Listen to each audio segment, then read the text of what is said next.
Je vous adresse mes salutations dans le nom précieux de notre Seigneur Jésus-Christ. Message du jour, persévérer jusqu'à la fin, 4. Environ 8 jours après qu'il eut dit ces paroles, Jésus prit avec lui Pierre, Jean et Jacques, et il monta sur la montagne pour prier.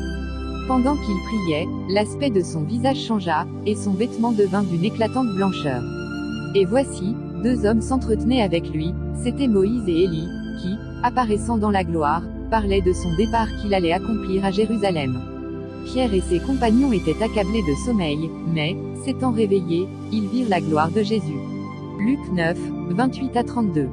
Ce passage nous révèle une vérité puissante, la gloire de Dieu ne se révèle qu'aux cœurs éveillés, aux esprits vigilants, à ceux qui persévèrent au-delà de la fatigue. Les disciples avaient été choisis pour vivre un moment de gloire unique, la transfiguration de Jésus. Mais ce moment glorieux est survenu alors qu'ils étaient accablés de sommeil. Cela aurait pu être une occasion manquée. Et combien en manquons-nous, simplement parce que nous baissons les bras trop tôt. L'ennemi de ta foi n'est pas toujours le péché visible, mais parfois la lassitude, la routine, le sommeil spirituel. C'est cette fatigue intérieure qui veut t'endormir juste avant que Dieu n'agisse.